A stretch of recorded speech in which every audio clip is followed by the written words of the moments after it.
ప్రార్థన చేసుకుంటాం. పరిశుద్ధుడా విమోచకుడానికి పరిశుద్ధనామను బట్టి వందనాలు చెల్లించుకుంటున్నాను తండ్రి. ప్రభా రాత్రంతా మాకు మంచి నిద్ర ఇచ్చావు.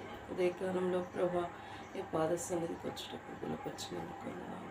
ప్రభా నీ వాక్యం చదువుతుండగా ప్రభా మాతో మాట్లాడండి, నీ స్వరం అనిపించండి, సన్నిధి ఉంచండి. దేవా ఈరోజు గుడ్ ఫ్రైడే, నువ్వు మా కోసం చనిపోయిన దినం, అది గొప్ప దినమేం లేదు ప్రభా. నీకు నీ మనల్ని స్మరణలోనికి తీసుకోవడానికి మాకు ఇచ్చిన వాక్యాన్ని ఉంటున్నాను ప్రభా. నీ వాక్యం కూడా చదువుతుండగా మాతో మాట్లాడండి, నీ స్వరం వినిపించండి, సన్నిధి ఉంచండి. ఏసునామములో స్తుతించి ప్రార్థించి వేడుకుంటున్నాను తండ్రి. ఆదికాండము 23వ అధ్యాయం. శారా జీవించు కాలము అనగా శారా బ్రతికి నా ఏండ్లు 127. 23. ఆదికాండం 23. ఆదికాండం 23.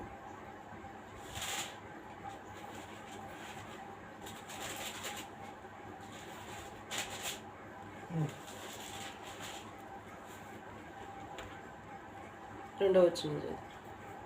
శారా కానాను దేశమందలి అబ్రాహామును హెబ్రోను కిన్యాతారంలో పోతున్నందున అప్పుడు అబ్రాహాము శారా నిమిత్తము అంగలార్చుటకు ఆమె రూచి ఏడుచుటకు వచ్చాను. తర్వాత అబ్రహాము మృతి పొందిన తన భార్య ఎదుటి నుండి లేచి హేతు కుమారులను చూసి, మీ మధ్య నేను పరదేశిగాను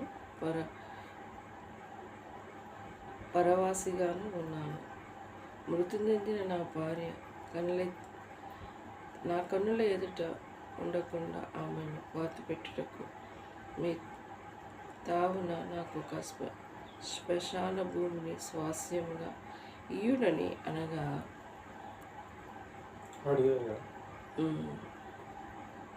హేతు కుమారులు, అయ్యా ఈ మాటలు వినుము. నీవు మా మధ్యన మహారాజవై ఉన్నావు. మా శ్వాసనమున భూములోను అతి శ్రేష్టమైన దాని యందు మృతి నొంది నీ భార్యను పాతిపెట్టుము.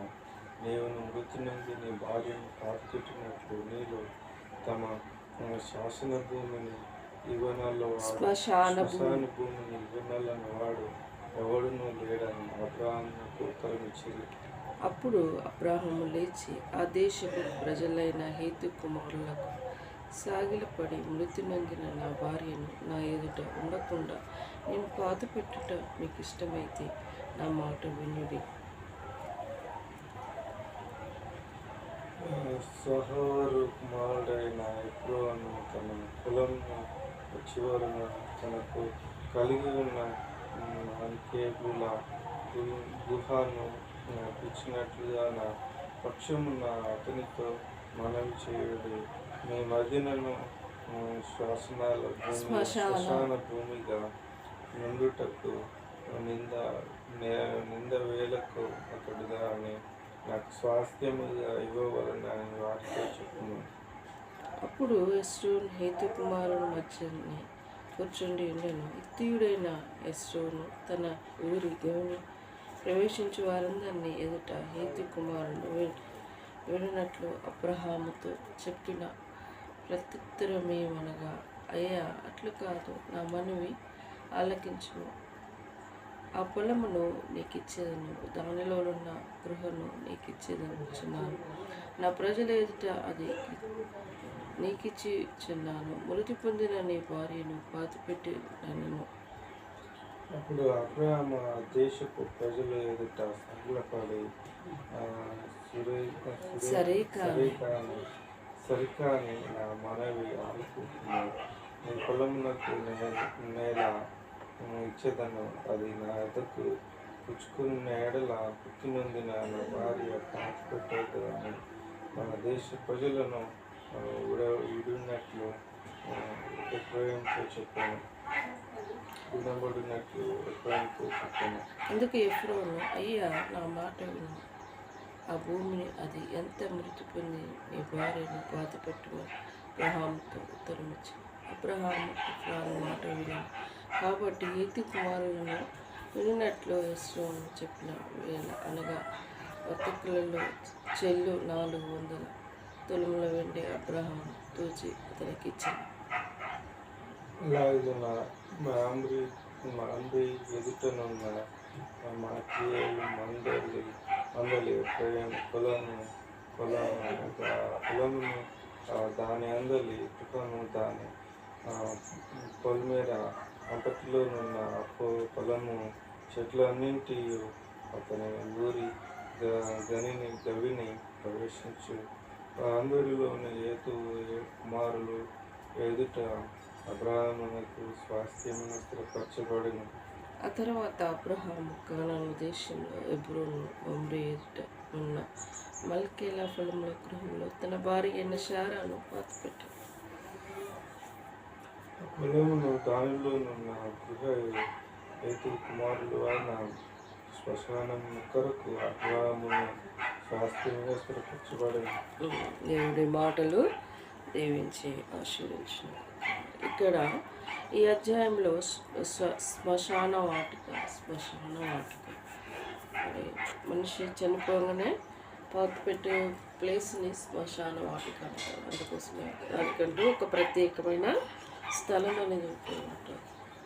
మరి దేవుడు బైబిల్ గ్రంథంలో కూడా ఉన్నది శ్మశాన వాటిక స్థలం కోసం. ఇక్కడ శారా ఆ ప్రదేశంలో ఉన్నది చూసుకుంటూ వస్తుంది. మరణించి తిరిగి లేచిన దేవుడు. మరి ఈరోజు దేవుడు మరణించిన దినం, అదెంతో ప్రశస్తమైన దినం.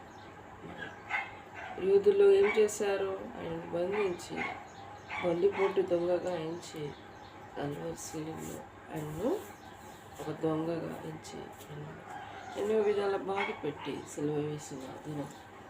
మరి ఆయన ఎంత అద్భుత గంభీరమైన దినం తెలుసా? అసలు తన తండ్రి నా ఆత్మను నీకు అప్పు చెప్పుకుంటున్నాను అని తన ఆత్మను దేవునికి అప్పు చెప్పుకున్నాక యెరూషలేము అసలు మందిరం దేవాలయం తెరాట పై నుంచి కింది వరకు చినిగిపోయిందట. అసలు ఆ క్షణం భూకంపం కలిగిందట. ఇంకంత అసలు సూర్యుడు దాగి ఉండేనట, చీకటిమయమైనట. అసలు అంత గంభీరమైన ప్రదేశం అది సూచనగా జరగగానే ప్రజలందరూ కొంతమంది భయపడ్డారు. నిజముగా ఈయన దేవుని ఎరిగిన ఈయన యోసేపు మరియమ్మ కుమారుడు కాదు, పరలోకమందున దిగి వచ్చిన దేవాది దేవుడు అని ప్రజలు భయపడి ఉన్నారట. ఆయన చూచనికి ఆయన చెప్పాడు, నేను నా రాజ్యం ఈ లోక సంబంధమైనది కాదు, పరలోక సంబంధం. ఈయన అన్ని ధర్మశాస్త్రానికి విరోధంగా మాట్లాడుతూ ఉన్నాడు అని ఆయన ఎంతగానో అవమానపరిచి చివరికి సెలవు వేసి మంచి శుభదినం ఈరోజు. దేవుడి మాటలు ఆయన మరణించుకుంటే మరి పాపంతో శాపంతో ఈ లోకంలో చచ్చిపోయిన వారుగా ఉండేవారు. ఆయన ప్రశస్తమైన రక్తము మన పాపముల కోసం చిందించాడు. మరి ఈ లోకంలో అందరూ పాపం చేసేవారు. ఒక పవిత్రమైన రక్తం ఎవరికాడ ఉన్నది? ఎవరికాడ? ఆయన పరిశుద్ధుడు, పావనమూర్తి, మన కోసమే మరణించాడు. కాబట్టి అది గొప్ప బాధ. దేవుడి మాటలు దీవించి ఆశ్రయించగాక ప్రార్థించుకుంటాం. పరిశుద్ధుడా, విమోచకుడా, నీ పరిశుద్ధ నామమున సెలవు వేసిన, మరణించిన, తిరిగి లేచిన గొప్ప దినము మా కోసం ఇచ్చినందుకు దయగలైనా జ్ఞాపకం చేసుకోండి. శుభదినము నీ మందిరానికి వెళ్ళాలి. మమ్మల్ని మా హృదయాలను సిద్ధపరచాలి. దేవా, వందనాలు చెల్లించుకుంటున్నాను. ప్రభా, ఏమై కట్టడానికి నల్గొండ వెళ్ళేది మార్గం సరళపరచాలి. అదేవా, నా చింతలన్నీ నీ మీద వేశాను. నువ్వు నా కోసం చింతించింది ప్రభావంలో అప్రోచ్ అవ్వటకు నాకు సహాయపడండి. ప్రేమతో పంపిన ప్యాకేజ్ రిసీవ్ చేసుకుంటూ నీ సంకల్పంలో ఉంటే మార్గం సరళపరచున్నాయని దేవా, సంతోషం పరుపుని సిలుగా చిక్కపెట్టే శోధ నుండి సంపూర్ణంగా విడుదల తెచ్చి నిజంగా నేను ఇన్ని దినాలు చేసిన ప్రార్థన వ్యర్థంగా పోలేదు. ఆ దేవుడు ప్రార్థనకి జవాబు ఇచ్చాడు. నేను సాక్ష్యం చెప్పుకున్నాను, నాకు సహాయపడదు. ఇంట్లో స్థుతి కలిగి ఉంటుంది, గొప్ప కార్యములు మా జీవితాలు జరుగుతాయి. మార్గం సరే వివాహం అన్ని విషయంలో ఘనమైన జీవితాలు గడపచ్చు. జాబ్లు, లైఫ్ పార్ట్నర్ నేను ఏర్పాటు చేయండి. మా కుటుంబ అక్కర్లు తీర్చండి. రాని విషయంలో తర్వాత ఫైనాన్షియల్ ప్రాబ్లం, వారి కుటుంబ అక్కర్లు తీర్చండి. నేను నిలబెట్టండి.